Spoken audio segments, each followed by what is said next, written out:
po pikërisht sepse ishte e vështirë. Keni qëndruar kur çdo ditë keni parë pa drejtësinë të shpërblehet.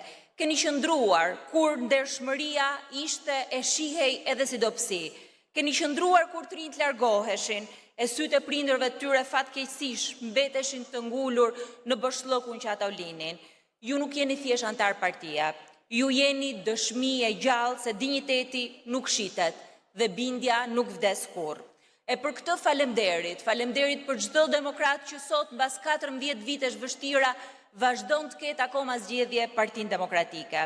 Kjo sallë nuk është e vetme në këtë besim. Janë mbi 700.000 shqiptarë që kanë të njëjtin guxim për të përballur me këtë sistem. Ne kemi folur gjatë bashkë për korrupsionin, kemi folur për varfrinë, kemi folur për emigracionin, e të gjitha këto janë plagë, të gjitha këto janë reale, të gjitha këto reflektojnë sot Shqipërinë e vërtet.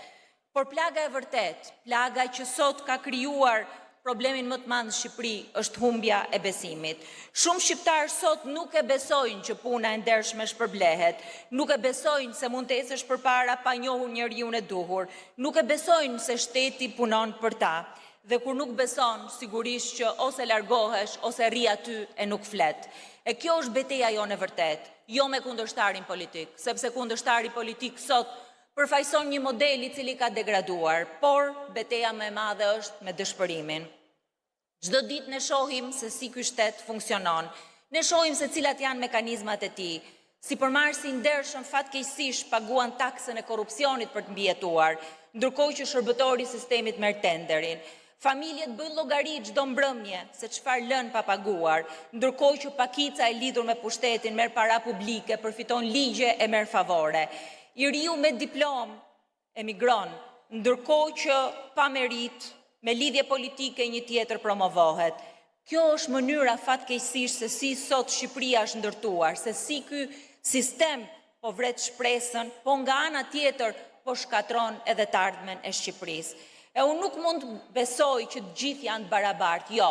Në këtë sallë, për këtej kësaj sallë kanë shumë njerëz të cilët çdo ditë denoncojnë këtë sistem, çdo ditë mbrojnë pronën e përbashkët, e sigurisht që nuk tolerojnë më, sepse ekziston dhe një mundësi tjetër, ekziston një mundësi që lind nga besimi, se pavarësisht çdo sfide ka shpresë, e nuk mund të shuhet asnjëherë shpresa për të luftuar e për të punuar çdo ditë për një Shqipëri më të mirë e për një vend më të mirë. Një Shqipëri ku prona nuk është privilegji i pakicës, po është e drejtë e secilit. Një Shqipëri ku biznesi nuk paguan taksën e korrupsionit për të mbijetuar, ku tregu është konkurenca e është meritokracia. Një Shqipëri ku shtesa e mesme është shtylla kurrizore për ta çuar vendin përpara. Një Shqipëri ku familjet nuk rrinë zgjuar për të bërë llogari se çfarë duhet paguajnë për vaktin e radhës. Një Shqipëri ku të rinjt nuk largohen e shohin largimin si rrugëzgjidhje të vetme. Një Shqipëri ku politika shpërblen meritën, shpërblen punën, jo servilizmin. Një Shqipëri e cila nuk ka nevojë për heronj. Një Shqipëri që ka nevojë për njerëz të thjeshtë, ka nevojë për njerëz të ndershëm, ka nevojë për mjekun që nuk kërkon zarfin, për gjyqtarin që nuk pret telefonin, për politikanin që voton gjithmonë vetëm për interes shqiptarëve.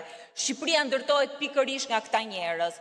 E këtu është zanafilla e asaj Shqipërie. Një Shqipëri e tillë e kalon këtë sallë, i kalon demokratët që ne njohim e takojmë çdo ditë. Një Shqipëri e tillë kërkon një qeverisje e cila është përtej interesave të përditshme. Shqipëria e vërtet është më e madhe se çdo parti. E sot thirrja ime është edhe për ato të rinj që nuk kanë votuar kurrë se nuk kanë gjetur arsye, për sipërmarrësit që kërkojnë rregulla të drejta, për prindërit që kërkojnë të ardhmë për fëmijët e tyre, edhe për ato socialistë të trishtuar që nuk bien dakord me zgjedhjen dhe me rrugën që ka marrë vendi. Askush prej jush nuk është kundërshtar. Shqipëria janë gjithë ato që nuk bien dakord me regjimin aktual. Partia Demokratike nuk kërkon që të ndryshoj bindet askujt, nuk kërkon që të ndryshoj besimet, po shtrin dorën për të punuar bashkë me çdo shqiptar të ndershëm për një Shqipëri më të mirë se kjo e sotmja. Sepse në fund ditës që të gjithë ndajt njëjtën tokë, ndajt njëjtin vend, të gjithë në fund të ditës marrin frymë në të njëjtin qiell, që të gjithë në fund të ditës